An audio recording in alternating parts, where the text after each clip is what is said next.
Raw food diets, are they worth it?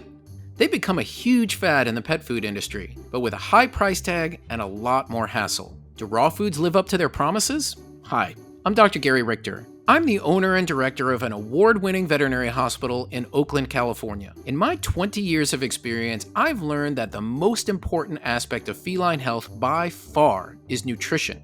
But what is the best, most nutritious food for your cat? With more and more dirty secrets of the pet food industry coming to light, cat parents have more questions than ever. So today I want to air out some of those secrets and answer all your questions about raw cat food diets. I'll also give you a few tips on how to successfully transition your cat to a new food if you choose to do so. Let's start off with one of the worst kinds of cat food out there. It's also one of the most popular: kibble. Kibble is made by cooking food at very high temperatures. But cooking food at high temperatures takes a lot of the nutrients out of the food.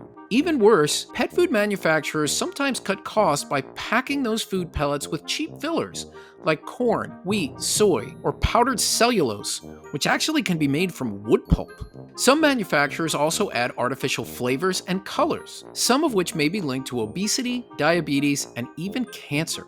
All in all, most kibble is typically something to stay away from. That's why many pet owners turn to another kind of cat food: canned wet food. Unlike kibble, canned wet food contains moisture, which can keep your cat hydrated. But it's hard to be absolutely certain that the meat and ingredients in wet food are high quality. Which brings us to the third option: raw food. Raw food can be a good option for your cat. Your house cat's ancestors hunted for every meal, so they ate raw food in the wild. That means your cat's instincts may make raw food more enticing, so it could be an option for picky eaters. Plus, raw food doesn't contain fillers or artificial ingredients like kibble. The vitamins found in raw cat food are usually all natural, which means they could be easier for your cat to digest and absorb. Commercial freeze-dried food also usually contains organ meat, which is actually good for your cat. This can sound kind of gross to us humans, but organ meat is very high in nutrients. Cats could also be at lower risk of developing health issues that are associated with kibble down the road. Of course, raw food does have its drawbacks. It's a lot more pricey, and some people don't like the smell or the texture, and you have to make sure you're getting it from a reliable source. Otherwise, there's a chance there could be bacteria present, like salmonella, and if not handled correctly, raw food can pose health risks for your household and your pets. It can also be hard to get your cat all the nutrients they need if you feed them raw food at home. Cats need a lot of different nutrients to thrive, and it's hard to tell if they're getting too much or too little of something if you're doing it on your own. So for the big question, should you make the switch to raw food? First, I always recommend checking with your veterinarian before changing your cat's diet. They know your cat best and can make the most informed decisions about what's best for them. Then, if you get the okay from your vet, they'll probably recommend you transition them slowly. A slow transition is important, no matter what food you're switching your cat over to. Again, your vet will be the best resource for this kind of information. But here are some general guidelines to help you through the process. You can start by adding a small amount of the new food to the food your cat is already eating. About 90% old food, 10% new food. Do this for a couple of days. Then add a little bit more of the new food, about 50% old, 50% new. Do this for a few more days. Of course, if you start to notice your cat experiencing digestive issues, slow down the transition and go back a step.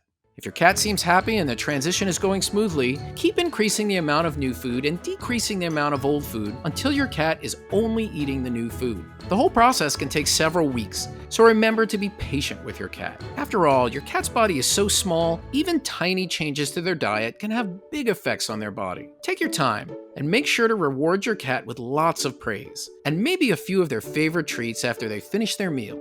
You want your cat to have positive associations with mealtime, so they'll be more inclined to eat. With a little patience, you can easily transition your cat to a more nutritious raw food. The end result can be extremely rewarding. Remember, the goal is to help your cat live a healthier, happier, longer life. And the best way to do that is to give them the nutrients they need to thrive.